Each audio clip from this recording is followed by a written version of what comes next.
नमस्कार विद्यार्थियों। प्रिय विद्यार्थियों, हमने पिछले व्याख्यानों में उदारवाद और जो उग्र राष्ट्रवादी विचारधारा हैं, इनके उदय के कारणों पे चर्चा की, इनका क्या योगदान रहा, इस पे चर्चा की। आज के इस व्याख्यान में हम इन दोनों विचारधाराओं में जो अंतर है उस पर चर्चा करेंगे। देखिए, भारतीय राष्ट्रीय आंदोलन की ये जो दो धाराएं रही हैं, एक का नाम है उदारवाद, जिसका कार्यकाल 1885 से 1905 तक, जो प्रथम 20 वर्षों का कांग्रेस की स्थापना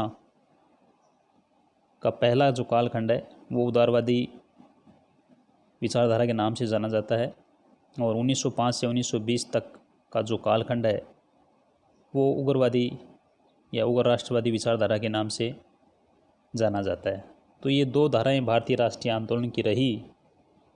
हालांकि इन दोनों ही धाराओं का मूल उद्देश्य भारतीय जनता का भला करना था, लेकिन ये जो भला है या जो हित है, वो किस साधन के रूप में किया जा सकता है या इसके हेतु किन साधनों को अपनाया जाना चाहिए, इस संबंध में दोनों विचारधाराओं में अंतर रहा। मूल उद्देश्यों की अपेक्षा साधनों के संबंध में ये अंतर अधिक देखा जा सकता है। तो आज इस व्याख्यान में हम इन दोनों विचारधाराओं का जो अंतर है उसको कुछ बिंदुओं के माध्यम से देखेंगे। पहला राष्ट्रवाद की इन दोनों धाराओं का उद्देश्य था, वो था स्वशासन की प्राप्ति। लेकिन स्वशासन के इन दोनों के द्वारा अलग अलग अर्थ लिए गए। उदारवादियों का स्वशासन से तात्पर्य था, उनका अर्थ था कि कर्मिक राजनीतिक सुधारों के मार्ग पर आगे बढ़ते हुए ब्रिटिश शासन की देखरेख में जो प्रतिनिधि संस्थाएं हैं उनकी स्थापना की जाए, जबकि उग्रवादी किसी भी रूप में ब्रिटिश शासन को बनाए रखने के खिलाफ थे। उनकी स्वराज्य की धारणा में ब्रिटिश शासन के प्रति सहानुभूति या भक्ति के लिए कोई स्थान नहीं था, और वे भारत से जो ब्रिटिश शासन है उसके चले जाने के पक्ष में थे, उसके संबंध विच्छेद के पक्ष में थे। तो स्वशासन के संबंध में दोनों में पहला ये अंतर था कि जो उदारवादी है वो कर्मिक सुधारों पर विश्वास करते थे और ब्रिटिश शासन के पक्ष में थे, जबकि उग्रवादी ब्रिटिश शासन के विरोध में थे। दूसरा जो अंतर है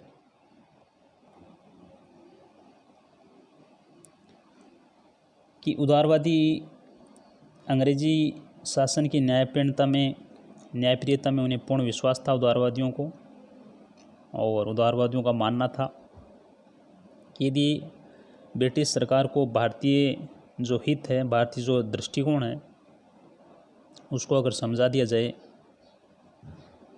तो वे उसे स्वीकार कर लेंगे, जबकि उग्रवादियों को अंग्रेजी हुकूमत की जो नीति थी या जो उनकी उदारता थी, उनमें बिल्कुल भी विश्वास नहीं था। जबकि उदारवादी अंग्रेज़ों की न्यायप्रियता में बड़ा विश्वास करते थे, जबकि उग्रवादियों में ज़रा भी उनकी विचारधारा में उन्हें विश्वास नहीं था।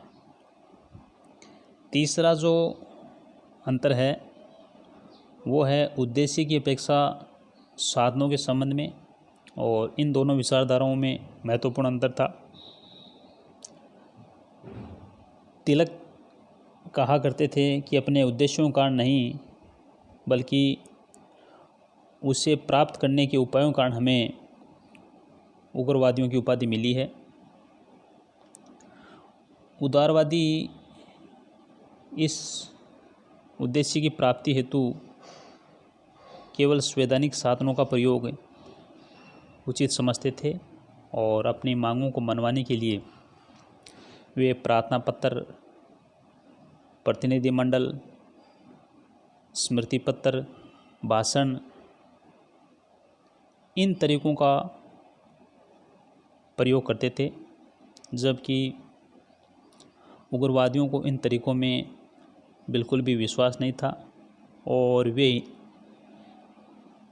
इन तरीकों को अपनाना अपने आत्मसम्मान के विरुद्ध मानते थे और उनका मानना था कि उदारवादियों की ये जो पद्धति है वो राजनीतिक भिक्षावृत्ति है और वे इस राजनीतिक भिक्षावृत्ति की अपेक्षा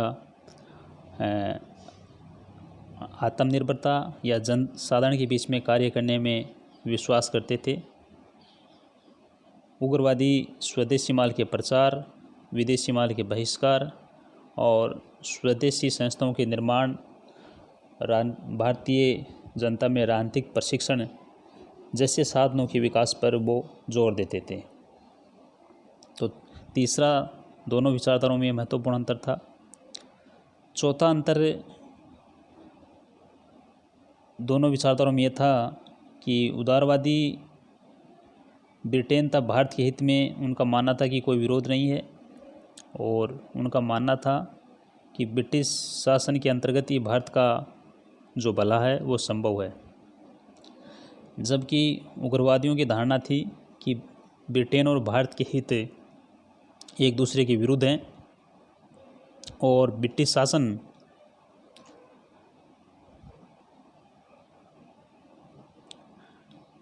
भारत के हित में नहीं है। ब्रिटिश शासन भारत के विकास में कभी सहायक नहीं हो सकता। तो ये दोनों के बीच में अंतर था। अगला जो अंतर है वो है उदारवादी जो पश्चिमी सभ्यता और संस्कृति से बड़े प्रभावित थे, जबकि उग्रवादी प्राचीन हिंदू धर्म, सभ्यता और संस्कृति के आधार पर हिंदू राष्ट्रीयता के पोषक थे।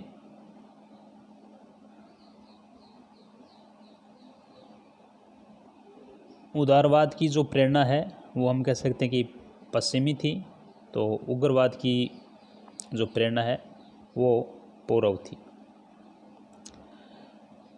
राष्ट्रीयता की इन दोनों धाराओं में एक अंतर ये भी कहा जा सकता है कि उदारवादियों को आराम कुर्सी की राजनीति में विश्वास करते थे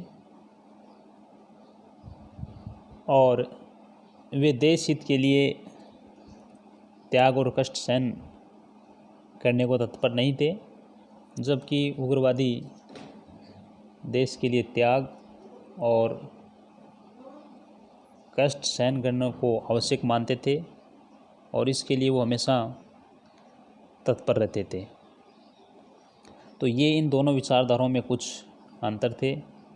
हालांकि हम कह सकते हैं कि दोनों विचारधाराओं में अंतर होते हुए भी ये दोनों ही विचारधाराओं के नेता सच्चे देशभक्त थे और वे एक दूसरे के विरोधी नहीं होकर हम कह सकते हैं कि एक दूसरे के पूरक थे और दोनों का ही उद्देश्य भारत की स्वतंत्रता प्राप्ति का था। हालांकि उनके जो साधन हैं वो अलग हो सकते हैं, कुछ विचारधाराओं में अंतर हो सकता है, लेकिन दोनों का ही उद्देश्य भारत में स्वतंत्रता की प्राप्ति का रहा। तो ये इन दोनों विचारधाराओं के अंतर के संबंध में हमने इस व्याख्यान में चर्चा की। तो आज के लिए इतना ही और एक दो सवाल आप हल कर सकते हैं। तो एक सवाल है, भारतीय जो उदारवादी या उग्रवादी विचारधारा हैं उनके साधनों और योगदान का आप मूल्यांकन कीजिए। धन्यवाद।